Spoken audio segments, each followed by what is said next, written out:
What is going on, everybody? It is Birds of the Round Table. It is me, Dives, Mr. Crockpot on Twitter. Today, we are breaking down our All-NFC East squad for 2023. To help us do that, of course, he is Shane, at Shane Half and Half, at Shane Half NFL. I'll get used to it at some point, Shane. What's going on, man? I'm going to wait until you do, and then I'm going to change it again. That's my plan. It's been my plan for a long time. It's going to be great. One of the best Eagles NFL Twitter follows, period. There, again, at Shane Half NFL. You'll thank me later. Also joining us of Philly Sports Alliance, he is Ryan Rees, at Philly Sports PSA on Twitter. What is up, Ryan? Not much. What's going on, fellas? It's good to be back. I missed a show or two here and there, and I'm ready to rock and roll all off season, baby. Let's jump right into this thing. Guys, let's not waste any time. Let's start off with offense. Who is the top quarterback in the NFC East? I'll throw it to you, Shane. Yeah, so I didn't want to be like an Eagles homer on this podcast. I wanted to bring, fair representation, and I tried to put together an argument that it could be Dak Prescott, and it just falls flat. The quarterback's got to be Jalen Hurts. If you look at the stats, Jalen Hurts had almost double the EPA per play of Dak Prescott last year. His turnover-worthy play rate was 1.8% versus Dak's 3.8%. He had 25 passing touchdowns to 6 interceptions, whereas Dak was 28 touchdowns to 17 interceptions, but Jalen added 13 rushing touchdowns to Dak's 1. And so just going off of last year, there's no argument it can be anybody other than Jalen Hurts for the QB for the division. And his numbers downfield were even better than Dak Prescott. It's across the board. You talked about turnovers. Ryan, do you agree? Yeah. I mean, it's listen, I get how you would naturally go to Dak as the other quarterback to kind of compare. But, Dak's inconsistencies, especially last year, only, missing a bunch of games, still leading the league in interceptions. And Jalen just had such an amazing season and hopefully can look to build upon that this year. So, yeah, I think it's an easy choice that it's got to be Hurts at this point. All right. There it is. Jalen Hurts gets our first seed and all in our NFC East squad. Rolling on to number 2, let's talk about running back. Let's go running back in the NFC East as I get some graphics going here. Where'd they go? There they are. I think this one is between Saquon Barkley and Tony Pollard. I'll let you lead this one, Shane. Here are some important stats between the two. This one was hard for me because I'm actually a Tony Pollard guy. Go ahead. Yeah, it's a tough call between Pollard and Saquon. Obviously, Pollard wasn't the feature back necessarily last year for the Cowboys, but he had 1,100 yards, 5.2 yards per attempt. His yards per attempt is better than Saquon's at 4.6. Of course, Saquon had more volume and he had more total yards at 1,400. Saquon had the edge on touchdowns, 12-9.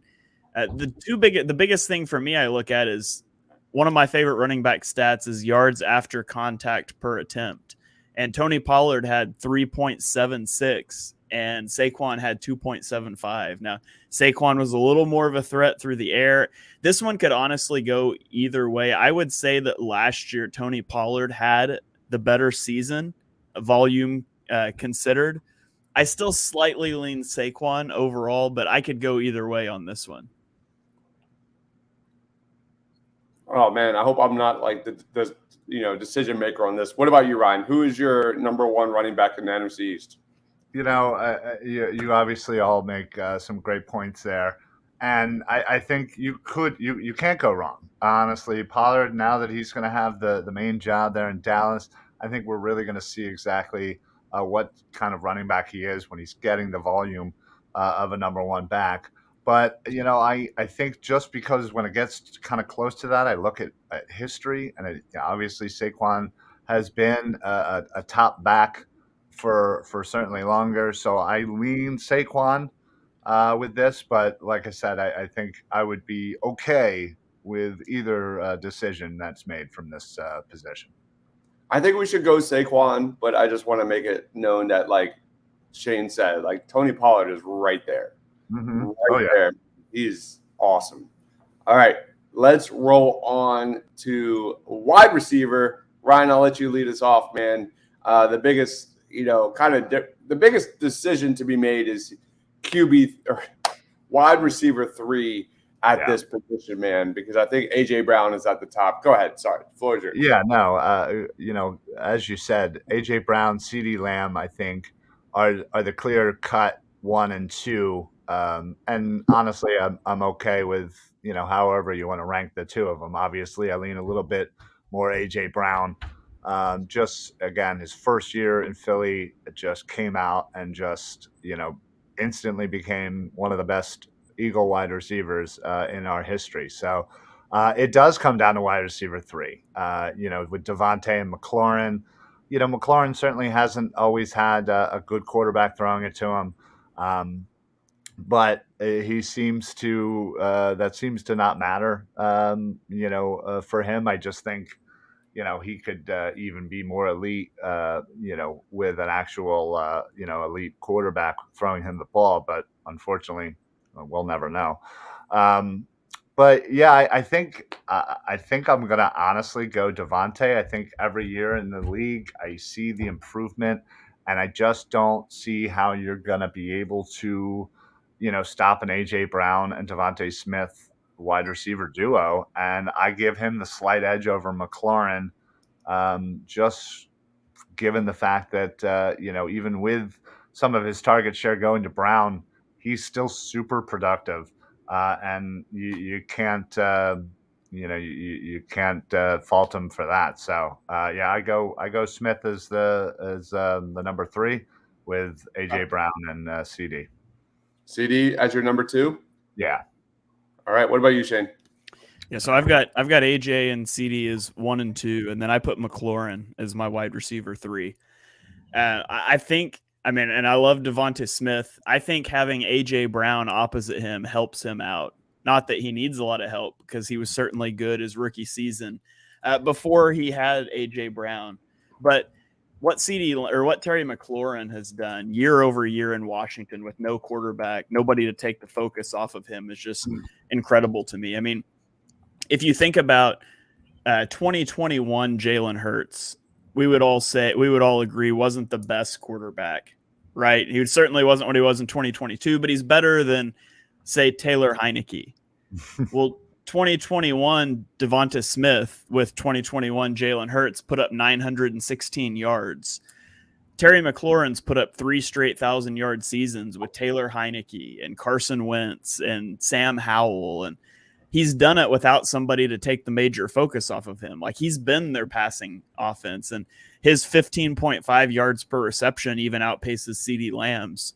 So to me, Terry McLaurin would be wide receiver 3. It's close between him and Devonta Smith, but I'm a pretty big Terry McLaurin guy myself. I think Terry McLaurin is just, I don't know if you can even call him underrated. Like, there's the stats right there. Just incredible wide receiver.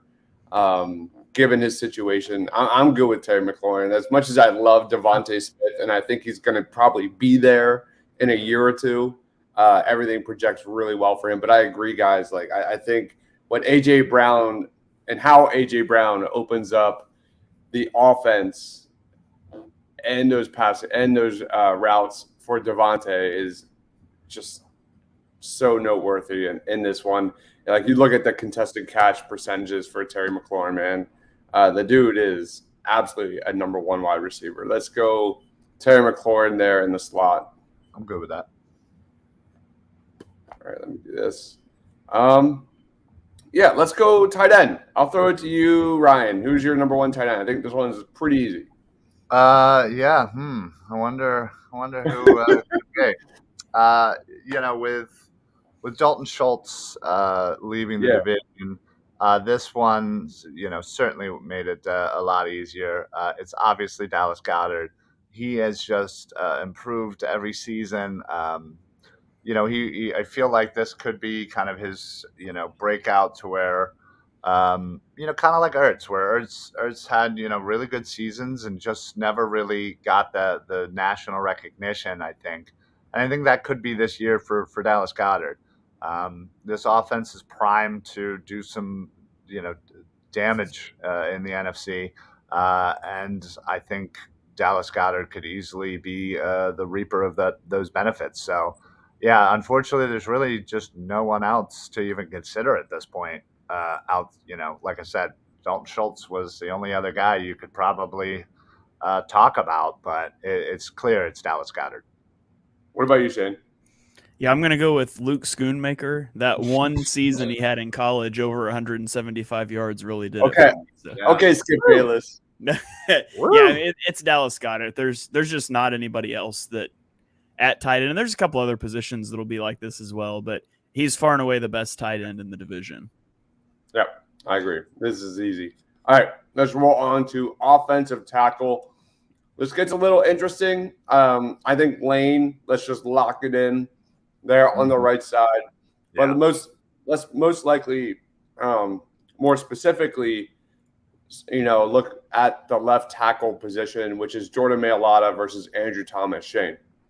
Yeah, so Andrew Thomas really struggled as a rookie in 2021, but in 2022, he really came on, and I would consider him an elite offensive tackle in the NFL. After his 2022 campaign, he only allowed 3 sacks and 23 pressures in 2022. He only committed 2 penalties, and he was ranked number 10 in ESPN's pass block win rate metric. He's easily a better pass blocker than Jordan Mailata. Mailata allowed 6 sacks and 39 pressures. You have 38. I had 39. That's close. Committed 7 penalties. Mailata was number 2 in run block win rate from ESPN. So Mailata is a better run blocker. I think if you compare, like, Thomas is closer to Mailata as a run blocker than Mailata is to Thomas as a pass blocker. And so I lean Andrew Thomas here. I think he's the best left tackle in the division right now. I considered like Tyron Smith, who's obviously an elite player, but the problem is 2 of the last 3 seasons he's played under 5 games, including in 2021. So I kind of removed him for availability reasons, and so I went with Andrew Thomas. All right. What about you, Ryan? Yeah, you said it perfectly. His rookie year, he definitely struggled to adjust and kind of find his way, but man, he had a really great season last year. And, on the other side with Mailata, I think he maybe kind of took a half a step back. I think his 2021 was a really good season. And, like I said, I didn't see the improvement on that. So, yeah, I think they're kind of going in the opposite directions. Hopefully Mailata can kind of figure it out. But, yeah, I'd probably lean Andrew Thomas. As Shane said, the difference between the run block, Mailata's, that's certainly what he does really well.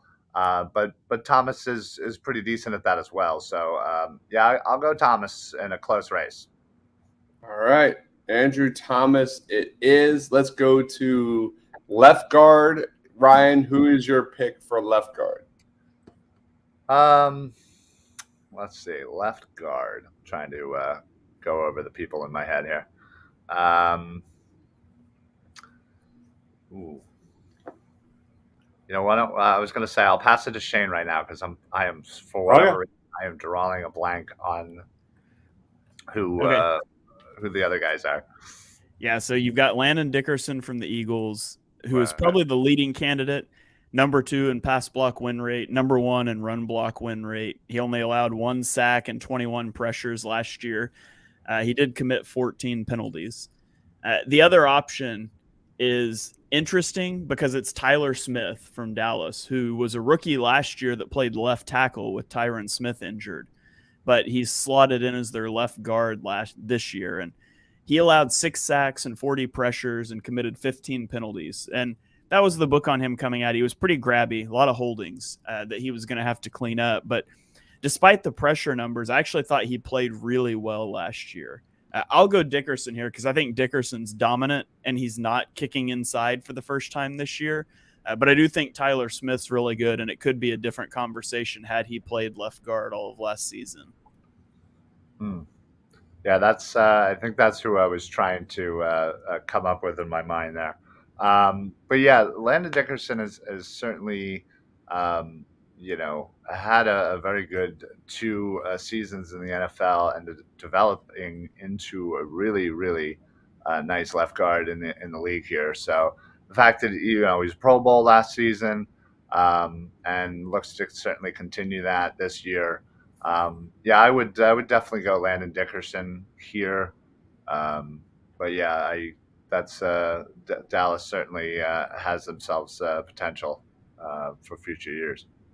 For sure. Right now it's Dickerson. There's no question, at least in my mind. Again, I am a little biased, but can we lock in Jason Kelce at center? Is that good? Oh yeah. Yeah, there's nobody else. 8th in pass block win rate, 3rd in run block win rate, no sacks last year. There's nobody else you could consider there, in my opinion. Well, the guy from Dallas is certainly coming along, and I think once Kelce is out of there with his purple hair there, I think he's going to be the easy choice right behind him. I thought he had a really great season last year for Dallas, so definitely he'll take over the reins once Kelce's out. Hot take. Cam Jurgens would be a better center this year than Tyler Biadasz. I mean, also, John Michael Schmitz might be a better center than Tyler Biadasz. Potentially, yeah. We'll see. We haven't seen John Michael seen a Schmitz. single snap. I was a big fan. Right. Yeah, as was I. But again, I thought he had a good season last year for Dallas, and Hold up. I remember Shane making fun of me all the time about my love for John Michael Schmitz, like for 2-3 months. And now you're saying he could be the best center among the best centers in the NFC East? He's already the second best. There's only 4 options, so yeah. I didn't have him as like a top 10 pick in the draft or anything like that. Let's not get too crazy. All right, let's get into right guard. Shane, who is your best right guard in the division? I think it's Zach Martin. Zach Martin's been so good for so long, and he sort of flies under the radar now. Like there was a time that the Dallas offensive line with Tyron Smith and Zach Martin and Travis Frederick at center before he retired, and they were talked about the same way the Eagles offensive line is talked about now. And I feel like as that's changed, Zach Martin's sort of flown under the radar, but he's very good. He allowed 0 sacks last year. He only had 1 penalty. He's a stud, one of the best right guards in the game. All right. Yeah. Hopefully we'll be saying that about Cam Jurgens in like 6 months. Ooh. We'll see. What about you, Ryan? Cam Jurgens isn't going to be the starting right guard. Really? You think Steen? Yeah. Oh wow. I do. Man, I feel like now we just kind of have to have a hot take show just for Shane to get all this out. Why are you watching Dallas games? I don't know. that is the question of the night, Mike. I host a weekly podcast called Chalk Talk where I review every NFL game. So you guys don't have to watch Dallas. You can just listen to me for 5 minutes and know everything you need to know. So go check out Chalk Talk, streaming wherever you get your podcasts. Good shameless plug. Love it. Wait, hold on. Did you say shameless or shameless? Shameless, but that would have been funnier if I said shameless. Hey, if Chalk Talk becomes shameless, we've got a problem. Yeah. I was going to say, I don't think it's Chalk Talk anymore without Shane. Yeah, there's obviously that's a clear decision for a right guard.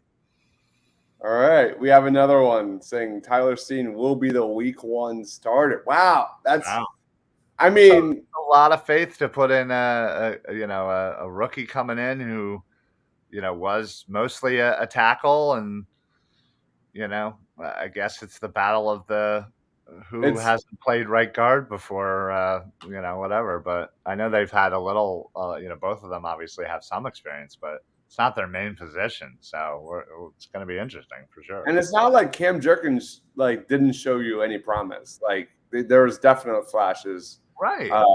behind the most elite offensive line in the league last year.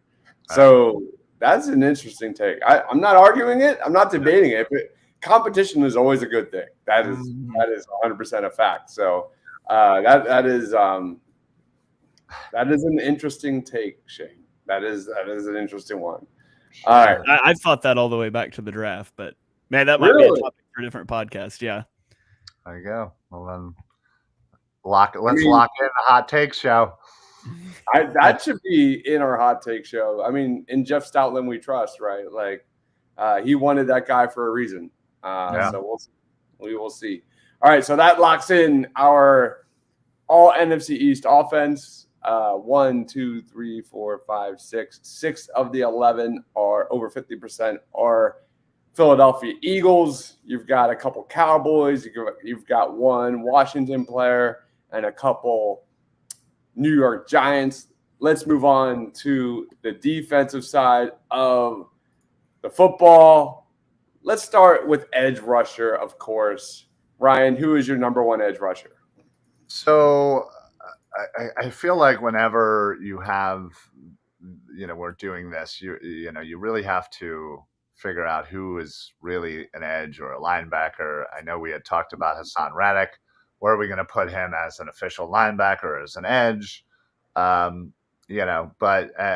same kind of applies for Parsons here.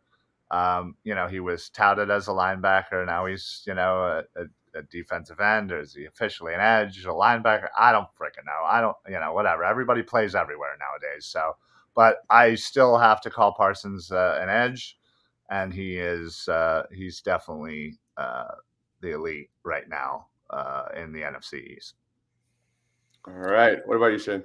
Yeah, I agree with Parsons. Number one in pass rush win rate last year, had 14.5 sacks, racked up 106 total pressures. Supposedly he's put on weight because he's going to be more of a full-time edge rusher this year instead of kind of a hybrid type player, which I think is using him to his strengths. So, which by the way, like, can we just say how lucky Dallas got? Like, they didn't draft Parsons to be the best edge rusher in the NFL. They drafted him to be an off-ball linebacker with the top 12 pick. And it just turns out that unbeknownst to anyone, because he didn't do it in college either, he's an elite edge rusher. But he's up there with the best of the best. He's the easy number one for me. I put Hassan Reddick as a linebacker because for one, linebacker is pretty poor in the division. And for two, like, he only aligns at linebacker, although he does rush the passer from linebacker a lot. It's hard with defense, but I put him at linebacker. So if I'm keeping him at linebacker, it comes down to me for the other edge rusher between Josh Sweat and DeMarcus Lawrence. Yeah. Josh Sweat was 10th in pass rush win rate. He racked up 51 pressures, 12.5 sacks this last season. DeMarcus Lawrence was number one in run stop win rate. He had 70 pressures, so he had more pressures, less sacks. He only had 7 sacks compared to Sweat. So I think that one could honestly go either way. And I don't have a strong leaning here. I do think that Sweat's a slightly better pass rusher. I think Lawrence is a far better run stopper, and he still racks up pressures. He had more pressures than Sweat did last year, although the Eagles do heavily rotate that line. So I think I lean Sweat here, but I can go DeMarcus Lawrence really easily.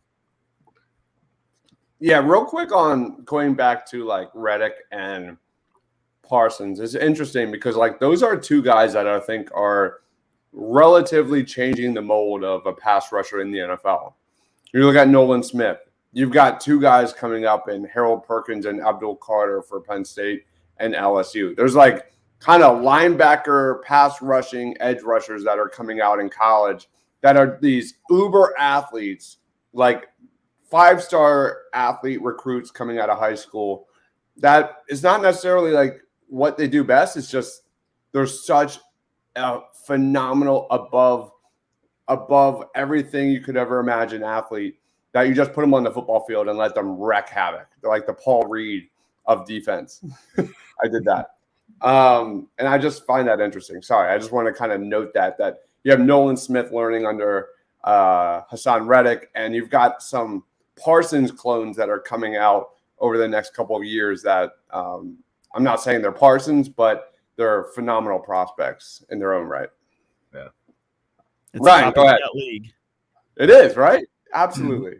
Yeah, I think I do lean Sweat here, mostly just because of his efficiency. He played, a lot less snaps than your typical, but he was productive when he was out there, and like I said, got himself 13 sacks.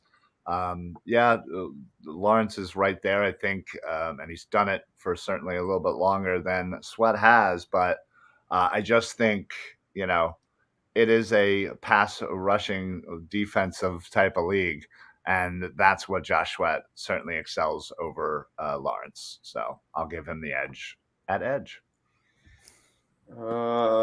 Shane, should I switch these guys? Should I put Josh on the other side? Because he rushes off the left and Parsons rushes off the right. Yeah. Go for it. I'm going to do that quick. I'm not gonna lie, I literally thought of that myself, but I was like, No. All right, let's go to interior defensive line. Shane, lead us off. This one, I have one graphic here that we'll put up. Well, that's not it. There it is. I have a non-negotiable that has to be on here, and it's Dexter Lawrence. Dexter Lawrence is just incredible, man. He ranked 4th in the NFL in pass rush win rate among defensive tackles. But this is my favorite stat. He generated 29 pressures from the zero technique, which is heads up on the center as a nose tackle, which is what he does for that defense. He generated 29 pressures from the zero technique. That was the most in the NFL. Do you know what second place did? What? 13. If you were going to guess, how many do you think second place got? 13. 13. 8. Oh my God. He generated 29 pressures from zero technique, which was 21 more than any other player in the NFL last season. It's my favorite stat of all time. He had 7.5 sacks. He is an elite run stopper. He is an elite pass rusher from a position, from an alignment where people are not able to rush the passer except for him. Dexter Lawrence is easily he's not just the best interior defensive lineman in the division. He's the best interior defensive lineman in the NFL. All right, we got Dexter Lawrence locked in there. Now we need to figure out number 2. Ryan, you're going Jordan Davis, right? No, what are you talking? I'm going Jalen Carter. Come on. No, I think this one I'm going to give the edge to Jonathan Allen. As this graphic kind of shows, you have 3 guys here that all have, really productive years last year, all kind of do something really well. But I just, just like to give the edge to Allen there. I just think he was overall across the board a better player than Williams and Payne last year. As you said, 9th in pass rush win. 8 sacks, 2 forced fumbles, 47 pressures. I mean, he was pretty much doing it all, and he was doing, really well in run stopping. So, I give the slight nod to Jonathan Allen from Washington. I want to give just a quick shout out to Jerron Payne, who I thought was just a monster last year. Look at those numbers, man, especially behind the line of scrimmage. Just did it all, and 12 sacks too. So not just against the run, but just wrecking havoc in the pass rush. Jerron Payne, man, that Washington defensive line, if they can ever get healthy, if they can ever get their shit together and on the same page, that is a fascinating defensive line. All right, that wraps it up for D-line. We are rolling with Josh Sweat, Dexter Lawrence, Jonathan Allen, and Parsons. We already have Hassan Reddick at linebacker. Shane, who is linebacker 2 for the NFC East? I think it's got to be Bobby Okereke. There's really nobody else. Like maybe Leighton Vander Esch, but he's more was a first round pick than is actually still actually good. So I would give it to Bobby Okereke because kind of by default, there's just really not good linebackers in the division. Ryan, any thoughts? I agree with Shane. I think you can definitely make a slight argument for Van Der Esch. He got the Pro Bowl nod. He certainly had himself a good year. He certainly has that kind of injury stigma attached to him. So glad to see that he was able to stay healthy enough to have a productive year. But unfortunately, I don't think it was enough to overcome in the second linebacker spot here. Oh God, I don't know if I have a photo here. Does anybody know? Does anybody recognize? Because I've got Google Images giving me like multiple different photos of Bobby Okereke. Does that look like him? I am not gonna lie. I don't know what he looks like without a helmet on. Yeah, right. Exactly. God. All right. Hold on. Let me leave it blank for now. I don't want to mess that up. Okay, hold on. Pull it back up. I've got his NFL.com page. It's got a picture. Okay, this is bad. I'm bad at facial recognition. All right. Yeah. We'll get it. This is Bobby Okereke. Is that the same guy? No. Yeah, I don't think it is. Oh man, this is terrible. How about this? Hey, share your screen one more time. Yeah, that's pretty close. Is that close? No? Here, I'm gonna send you this picture. Oh my God, we're just gonna save it for later. Let's keep the show going. That's horrible. I'm sorry, guys. Let's keep the show rolling and go cornerback. Ryan, who's your number one corner? Oh, geez, maybe we should have went with Van Der Esch, huh? It's in the Discord, Dibes. Perfect. Oh, that's good. So this one is, this one's a little tough because there certainly are, some good corners in the NFC East. Obviously, Dallas with their big two, Philly with their big two. And since we are picking three, I am going to I'm going to give one of the nods to Slay. I don't think he had the greatest year last year, but I still think he's a very productive corner, and I think he does a lot of things really well, and I think he's super important for the Eagles' defense. I know Bradbury probably statistically much better. You can obviously talk about Diggs and the incoming Gilmore. I still think Slay has to be in the top three here of corners in the NFC East. All right, what about you, Shane? Actually, Slay was not in my list. He was my number 4 guy, but I think it's a really tough conversation. There's some good corners, like Ryan mentioned. Of course, you've got Adoree Jackson with the Giants. You got Stephon Gilmore and Trevon Diggs for the Cowboys, Bradbury and Slay for the Eagles. I think Stephon Gilmore's got to be on that list, though. So my list was Gilmore 1, Bradbury 2, Diggs 3, Slay 4, and then Jackson 5. That's how I stacked them up. I really think with Bradbury, Diggs, Slay, you can kind of parse that out however you want, but I think Gilmore is just a step above that. So I've got Gilmore as my 1. Yeah, I think Diggs certainly needs to be in there. For all the the hate that we love to give Diggs, he's still a very productive and good corner. I'm just not as high on Gilmore as you. I know he's certainly done it for such a long time, and he's been very productive, but I don't know. I just think, I don't know. I would also go Bradbury over Slay. Yeah, I would too. I mostly wanted to say Slay because I think he was that third one that needed to be talked about. I think it's hard to decide from the Eagles and Cowboys duos which guy you leave out. Leave off, yeah. It's a tough call because they're all really good. Yeah, and they do a lot of stuff. All of them do a lot, really good. So it's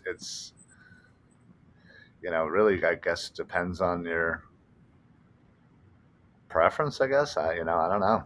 I'm trying not to necessarily be a homer pick here, but I don't know. I just think Slade didn't have the greatest season last year, but I fully expect him to kind of bounce back. And I think I'm just less high on Gilmore than the three of them. So who are we doing for our third cornerback? I think it's up to you there, Dibes. I think you got to make the decision. Slay or Gilmore? It's up to you.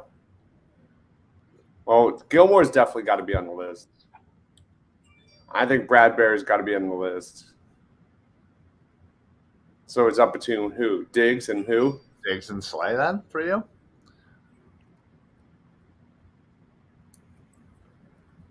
Shit, man, that's hard. It's tough. This one was hard. I kind of lean. I mean, I lean towards younger legs. Well, then that's Diggs for you. Let's go Diggs. I'm going Diggs. Sorry, Slay. I tried to fight for you, buddy. Somebody cut this and send this clip to him and let him know I'm fighting for him. Wait, that's actually Trevon Diggs. God, Google Images is really terrible today. All right, hold on. I gotta get Stephon Gilmore. It is failing like crazy. Maybe we keep the fourth one and put him at safety because safety's also pretty weak in the division. Yeah, it is. That's also very true. All right, let's go on to safety here. Sorry, I do not have a photo of Gilmore. That's the best I can do. Safety, Shane. That works. Cameron Curl is I think the best safety in the division. I've been a big Cam Curl fan for a couple of years. So he would be my safety one. That's funny that Gilmore's in a Panthers jersey because he didn't even play for the Panthers last year. He was a Colt last year. But then I think there's options you could go for safety too. You could Xavier McKinney, although again, I think he's a little more of it's the name, not necessarily how he's played because he didn't play that well last year. Right. I think you could consider either of the Dallas safeties, Malik Hooker or Donovan Wilson. Yeah. I think either one of those is probably the best option for safety too, but I don't have a strong preference there. I think Curl's the clear-cut one, and outside of that, it's kind of a toss-up. I remember raving about Cam Curl in that Washington matchup that week, and because he was kind of a breakout player last year, right? Like he had a great season. Yeah, he was pretty good the year before as well.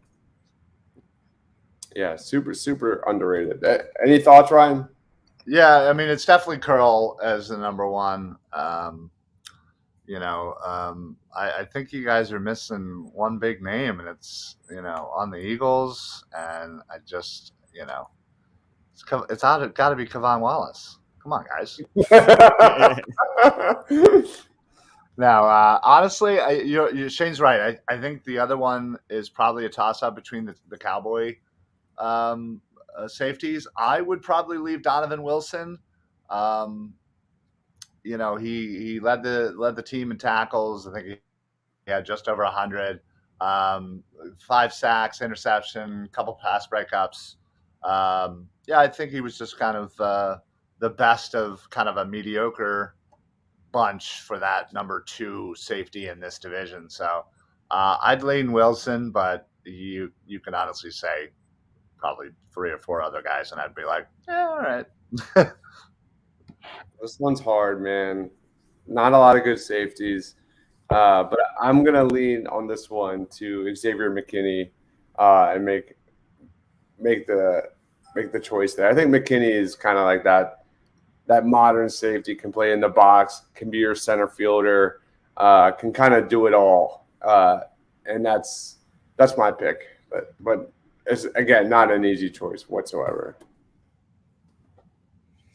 By the way, in 2020, I wanted the Eagles to draft Cameron Curl. This was before we were doing draft coverage together, Dibs. I think it was Really? the year before we started doing the shows. I really wanted the Eagles to draft Cameron Curl in the 4th round of that draft. He's who I was banging on the table for, and he lavasted until the 7th round. So maybe I wanted him a little early, but instead of taking him in the 4th round like I wanted, the Eagles took a guy by the name of Kayvon Wallace. So Okay. I got the position right. Yeah. I got the position right, but the Eagles took the wrong guy. Yeah, they sure did. Just a little bit. Now, where have we seen that before? All right. Same draft, in fact. Yeah, we have, in fact. Yeah, very true.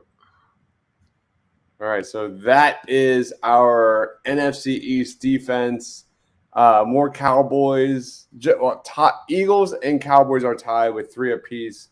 Eagles, Giants, and the Cowboys are tied for 3 apiece with the Commanders at 2. A little more balanced on defense. So that's kind of the big takeaway there. Again, going back to offense, definitely Eagles-centric, dominating the way. And then the defense for the NFC East is a little bit more open-ended, I think. Any takes on our NFC East team, Shane? I think it's pretty good. The offense would beat the defense, though, hands down. Mm-hmm. For sure. Yeah, I think the defensive line for the NFC East is really good. Like Lawrence, Jonathan Allen, Parsons, Sweat, Reddick. I mean that pass rush is outrageous. I mean that's kind of the name of the game for the defense, in my opinion.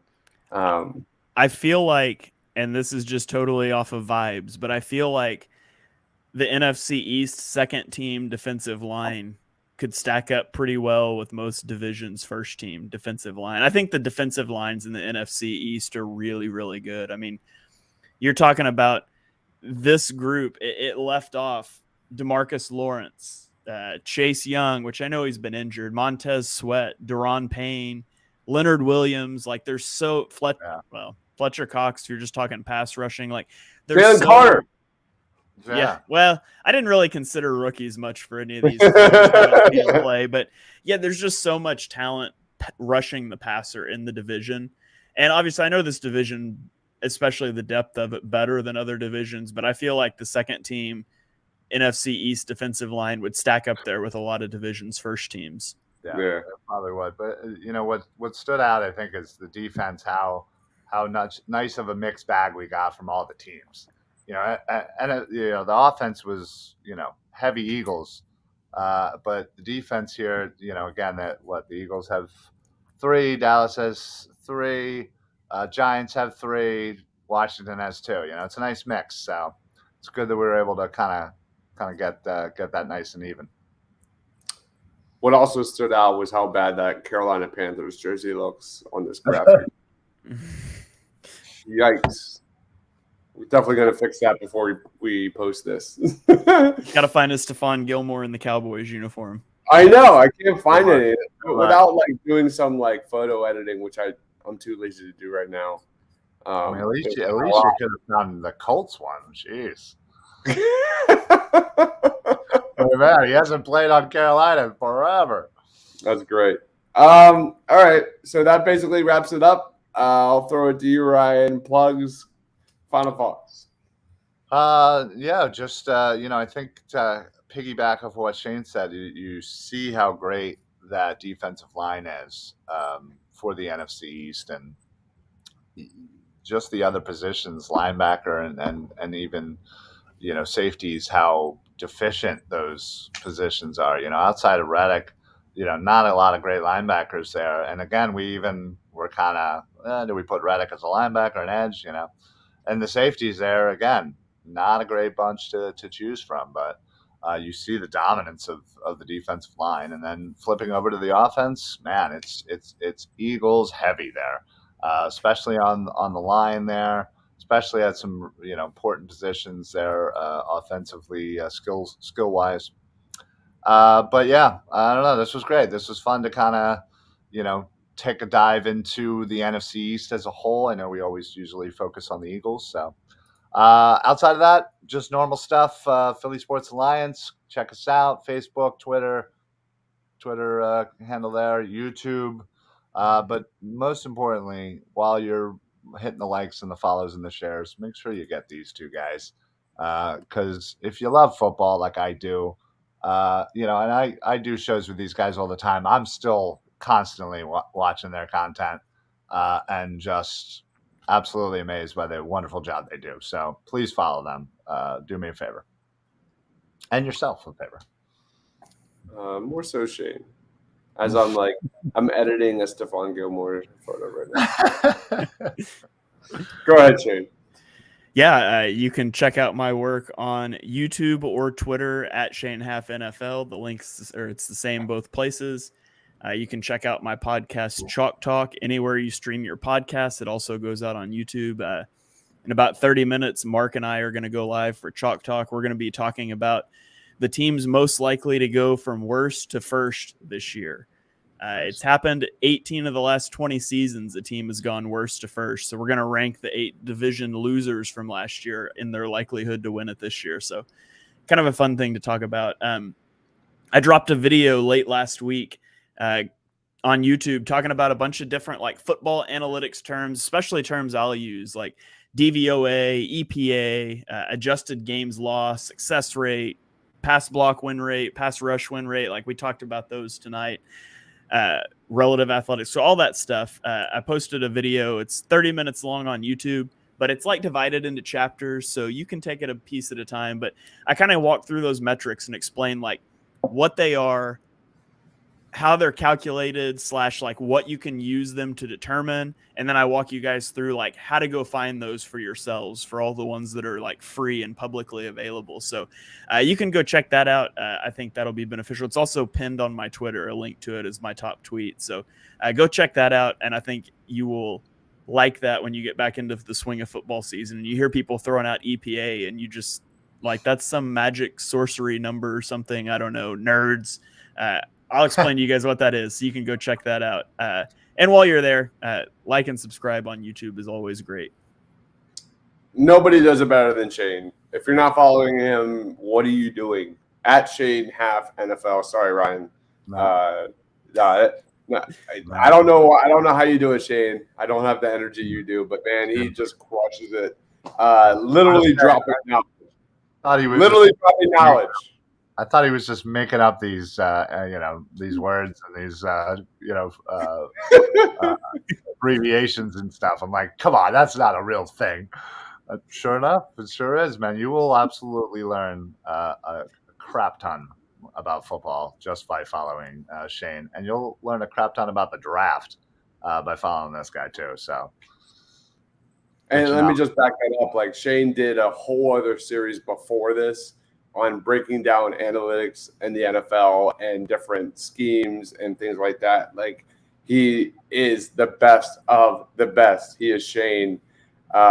Shameless plug. I can't wait that's going to be your new podcast, man. I'm telling you. Shameless plug. It's that's going to be the name of Mark's podcast when he gets rid of me and goes solo.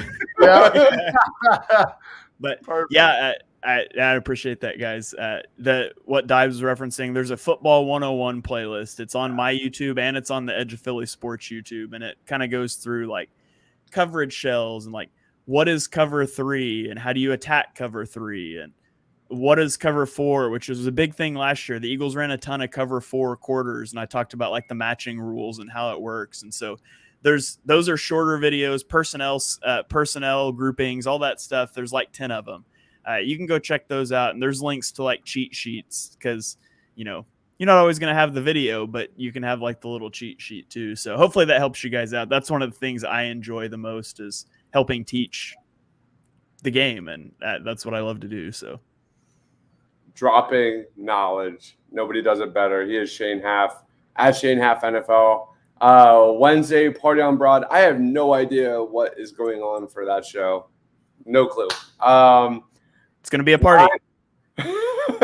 Ryan and I are breaking down the Big 12 at some point this Thursday or Friday. Top 10 draft prospects in the 2024 NFL draft. We've already covered the SEC, the Big Ten, and the ACC. Right, Ryan? Like, there's really good prospects in this. I know.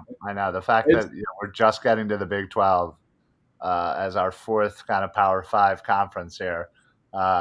It's there's been so many great prospects. So it's deep. Can't wait to talk more about it this week. Big 12, and then we'll fill it in with the Pac-12, and then maybe we'll kind of do a non-Power 5 conference one too. So Yep, that'll be really fun. Just waiting for that Sixers Summer League roster announcement to drop.